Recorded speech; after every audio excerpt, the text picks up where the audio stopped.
Now, your forecast first, sponsored by Matex Heating, Cooling, and Plumbing.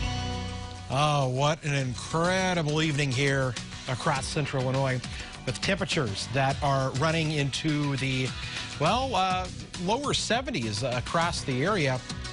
Things look really nice out there. I can promise you that. Those readings are going to stay very comfortable as we go throughout the course of tonight as well. Again, no major issues showing up here at all, even though 60 is already starting to show up. 67 in Decatur, 66 Mattoon, and Danville is already down to 61. Skies have cleared. It's going to be a cool start to the morning. Out the door, we are forecasting 55 degrees to start your Tuesday. How long does it last? We'll talk about that coming up.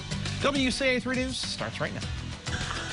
Now on WCIA 3 News. Police blocked off an entire street tonight, the latest on a shooting in Champaign.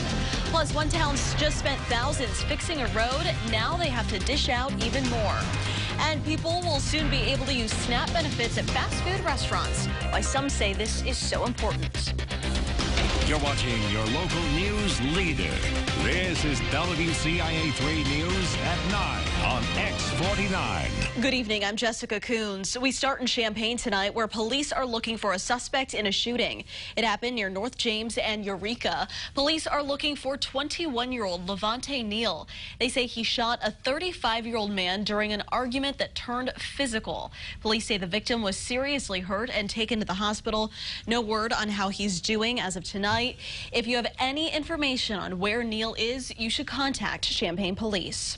Decatur police are looking for a murder suspect they say is armed and dangerous. Police say 26-year-old Croncherial Bond shot and killed Demetrius Ford a week ago. If you know where Bond is, you should also call police. One company is showing which highways are the deadliest in every state. The report was made by Geotab. They took crash data from 2008 to 2017 from the National Highway Traffic Safety Administration. In Illinois, they say Route 45 is the deadliest. It runs the entire length of the state from Wisconsin to Kentucky. The report says on average, more than 11 people die on Route 45 every year. New at 9, right after a road was repaved in Piatt County, someone vandalized it, causing thousands of dollars in damage. The sheriff is looking for whoever tore up the road going into the back entrance to Allerton Park in Willow Branch Township. Officials suspect somebody did burnouts with their car, leaving behind deep tire tread marks in the freshly coated road. The repavement project cost about $40,000. The highway department had just laid down the tar and rocks this morning. An hour later, it was wrecked, and crews had to come back out to patch it up. Tires was spinning as they were doing their burnout. It threw all the rock back. Well, you can see it threw a lot of rock and oil back into the ditch and made a big rut. It was about 2 to 3 inches deep. It cost the township a couple $1,000s to fix. If you know anything, call the Piatt County Sheriff. A county highway department is going to replace a troublesome bridge over Lake Mattoon, but people who live by the lake say the changes planned are not the changes needed. Neighbors told us people have been hurt and boats have been damaged because of the bridge's low clearance. The Cumberland County Highway Department has plans to replace one of the bridges, but not to raise it. They say this is already going to be around a $650,000 project. Raising the bridge would rack up a couple $100,000 more. People who live on the lake say they love it, but they want these repairs done the right way. It feels great to get home and look out across the lake and feel how lucky I am. But yeah, the safety is actually what I'm considering. The Cumberland County Highway Department says the plans are already made and the plan is to start construction in the spring. They say they would likely consider drafting a new plan that includes raising the bridge if the extra money was available. A big change is coming for people who receive SNAP benefits. In January, food stamps can be used to get fast food.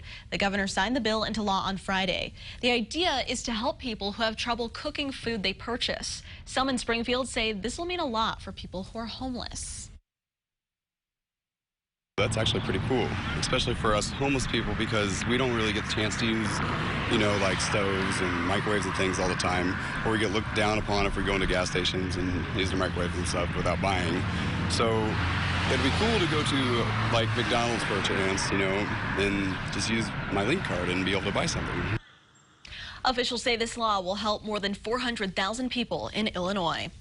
The U.S. Supreme Court has saved Obamacare from legal challenges twice, but a third attempt to repeal it could head back to the nation's high court. This comes after a federal judge ruled the entire law unconstitutional late last year.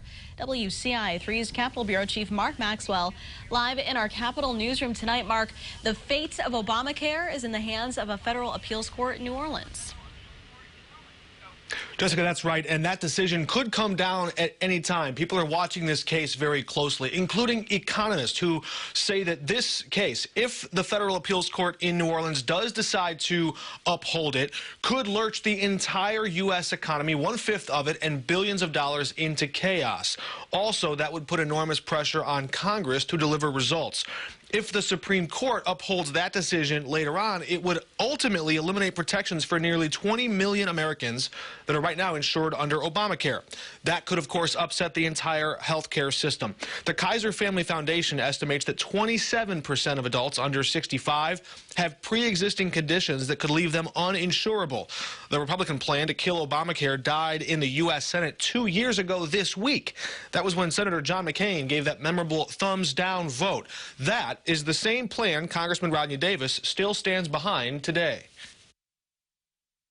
I voted for a plan already that I supported that would have protected pre-existing condition coverage for every single American, and it would have lowered premiums. How do you know it would lower premiums? Because the CBO estimated that it would have lowered premiums. But he didn't know that when he voted for it. House Republicans actually voted to repeal Obamacare before the Congressional Budget Office gave its nonpartisan projections. And the reason premiums would go down, they said, because insurance companies wouldn't have to insure so many patients. An estimated 24 million Americans could have become uninsured over the next decade if the court strikes Obamacare down, if it's repealed without a replacement. That's the big picture here. Congressman Davis still says he does want to provide not only protections, but also coverage for patients with pre-existing conditions. But today, that plan, the replacement of Obamacare, remains a mystery with no clear consensus in Congress on where to go from here, and a looming court decision that could force their hand. Jessica? All right, Mark Maxwell live in Springfield for us tonight. Mark, thank you. Some schools in Champaign are working with Carle Hospital to help students start the school year off right. It's with their mobile health clinic. Students can get a free ride to the clinic on registration day. They'll be offering physicals and immunizations. Carle will work with families on payment plans or with their insurance to make sure they have manageable out-of-pocket costs. We want to make sure that we're being accessible to everybody in the community by bringing our Carle bus out to all these different locations. So besides providing primary care to birth all the way up to geriatric care, we are really partnering with the school systems to ensure that these kids, no matter where they live, no matter how, if they have access to the different locations, we will bring the location here to them. The Champaign-Urbana Public Health District will also be there to help with Carle. Urbana Public Schools also work with Carle's mobile health clinic, but this free shuttle program is only through Champaign schools. Leaders on both sides of the aisle came to an agreement. What the president is praising them for spending trillions of dollars on.